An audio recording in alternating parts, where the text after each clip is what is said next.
What's going on, and welcome back to the show. Really appreciate you checking in with this one because I hopefully have an enlightening episode for you today. It's one that I've been wanting to do for a while, and hopefully it's an enlightening episode. It's going to be a solo cast, aka just me on the podcast today. And this episode may remind you, or you may think that this episode should have been on the Rabbit Holes podcast with me and my friend Jordan Duggar. Shout out to Jordan, Aaron, and their new baby Jackson. Congratulations, you guys. I hope you're taking notes on being parents because Dayla and I are going to be doing that very, very soon. But also, for those of y'all who don't know what Rabbit Holes is, it was a podcast that Jordan and I did back in the day. We still talk about bringing it back, so who knows? But I wanted to infuse a little bit of Shots to the Dome today with stuff that we would talk about on Rabbit Holes and how you can use it in your life. So basically the goal of this podcast, it's a little woo-woo, but it will hopefully help you understand how to reach your goals and change your life along the way, and also be dangerous at your next cocktail party when talking about quantum physics and quantum theory. That's basically my goal. Help you reach your goals and also inform you of a little bit of quantum physics.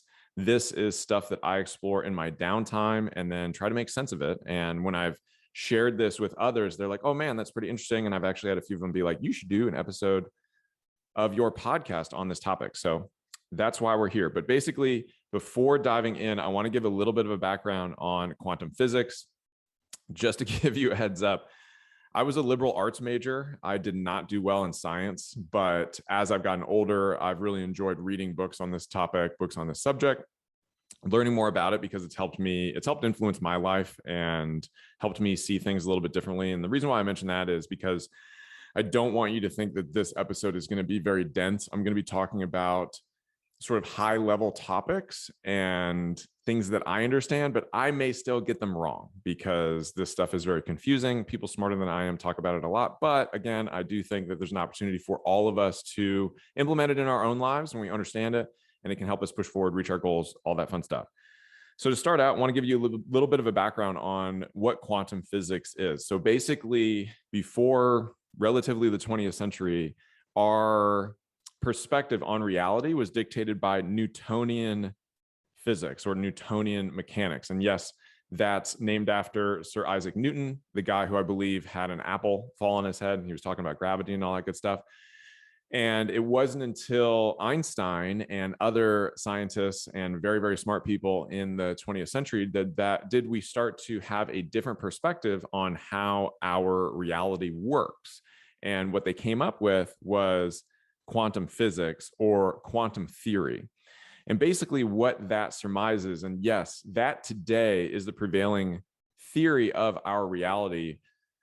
One of Dayla's brothers, shout out to Denver Thomas, just graduated from University of Texas with a physics degree. And a few months ago, I was talking to him about all this stuff. And he said that, yes, this is the prevailing theory of our reality now, which is a quantum theory of our reality.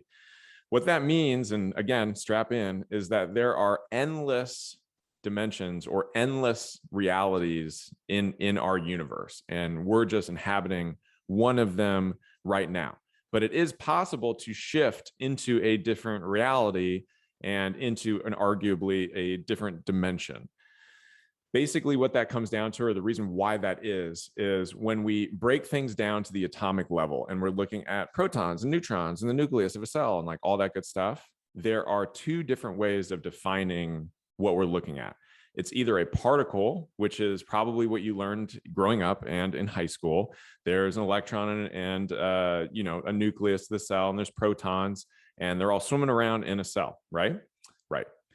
However, there is another way of looking at the electron within a cell, and that's with a wave theory versus the particle theory. So again, you think about the particle theory as things are very concrete. That's what we learned in school, right?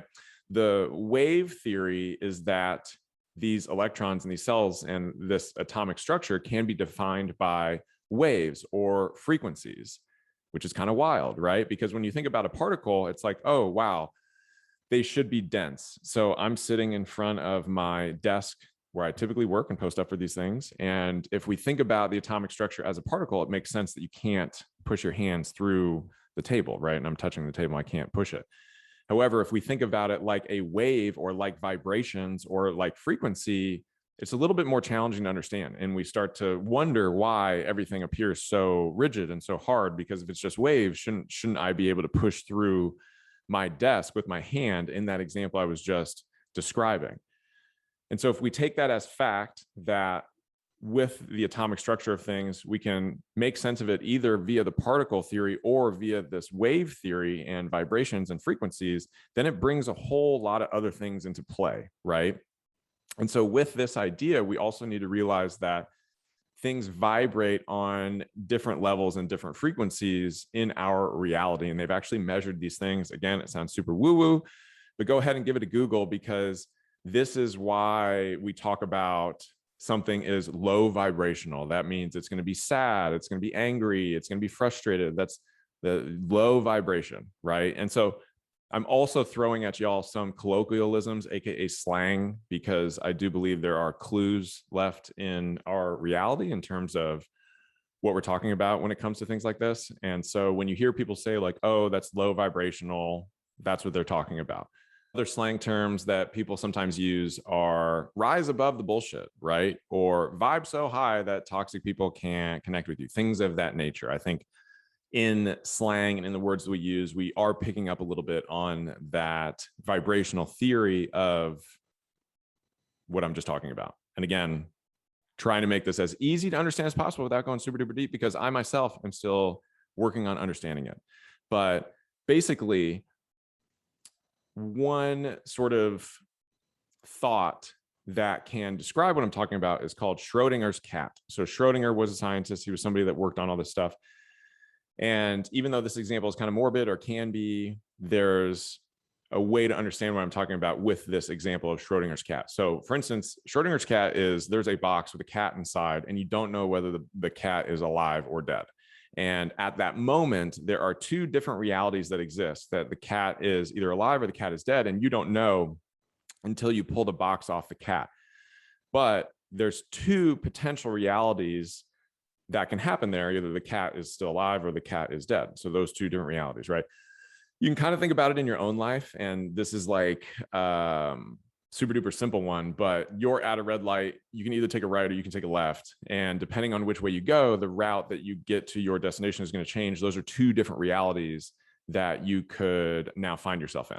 This is also talked about, believe it or not, by the CIA. This is also, speaking of rabbit holes, a podcast that Jordan and I did on how a 2017 document from the CIA was declassified. And it talks about all this stuff for real. It talks about how we live in a holographic universe, and by patterning, quote unquote, we can get closer and closer to goals and dreams and things that we want to do. Definitely check that out. Give it a Google. I'll link the rabbit holes episode in the show notes if you want to check this one out. But basically, what I'm trying to do with the last 5-ish minutes is to establish that the theory of quantum physics is that there are endless realities, and trying to explain why that could be. Also, again, if you think about your life, as I often do, there were probably times where you zigged instead of zagging. So for instance, I used to play the cello from 3rd grade to 8th grade. And then I made a choice to pursue swimming full time, stop playing the cello. And I went to a certain high school to do that, to continue swimming, versus a different high school where I could pursue music. I often wonder if I could meet that version of me that chose the music to see where they ended up now, right? If you went to college, you may be applied to several different universities and you got into the one that you went to, but what would your life have been had you gone to these other universities? So that's another way to think of this, that there are these endless possibilities, endless realities for ourselves, because you could meet these different versions of yourself in these different realities. So again, just trying to really make this a little bit more, what they say is the esoteric to generic. All esoteric means, if you hear it, is it's a very niche or hard to understand topic, or topic that not many people talk about, versus the generic, which is like everybody talks about it, right? So again, trying to help you become dangerous at your next cocktail party and talk about quantum physics in this way. So if we understand that all possible realities exist, can we shift into different realities based on our actions? I think that is possible, and I'm going to go into why. First part is we can shift based on our thoughts, our vibrations, our frequency. Because again, if the atomic structure is built on that wave model, and we've already determined that, yes, different emotions like joy, love, bliss will vibrate different on different frequencies than hate, sorrow, frustration, then ipso facto, it should lead to us bettering our lives if we're consistently thinking, feeling, vibrating into this more joyous state. Then our atomic structure should start vibrating into this more joyful state, right? If everything is vibrations, everything is frequencies. Another sort of side tangent is if you think about radio waves, Wi-Fi waves, other sort of waves, LOL, that are moving through our reality. We can't see them, but they're obviously there. Like when you're turning your radio to a different station, that's what's happening. You're tuning into a different frequency. The Wi-Fi waves that we have, right? When you're out and you're not connected to Wi-Fi and you have the 5G or whatever number we're on these days, same thing. We're getting all these different waves. Light is also on that wave frequency, right? We can only see on the spectrum of light, we can only see the visible spectrum that we see when we're walking around outside. We can't see infrared, we can't see heat, we can't see night vision. We can obviously wear things that adjust that.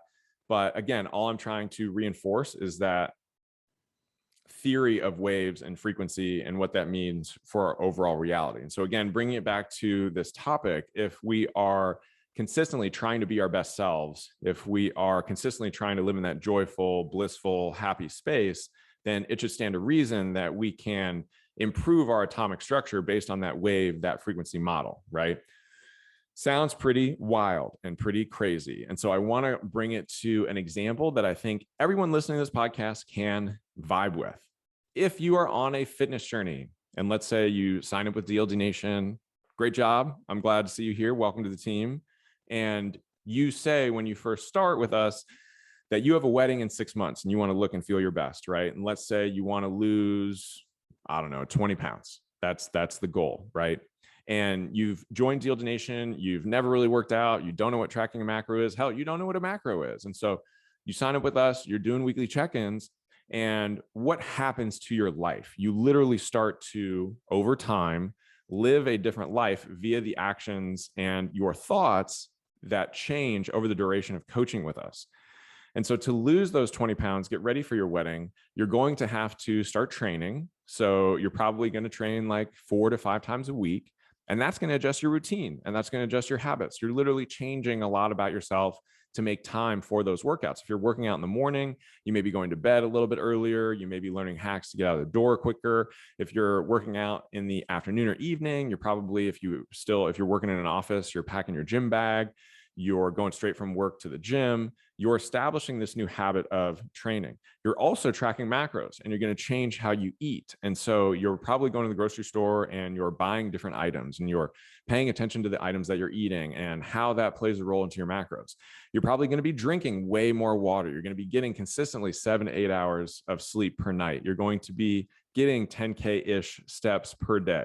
You're going to be doing all of these different things over the time to lose those 20 pounds.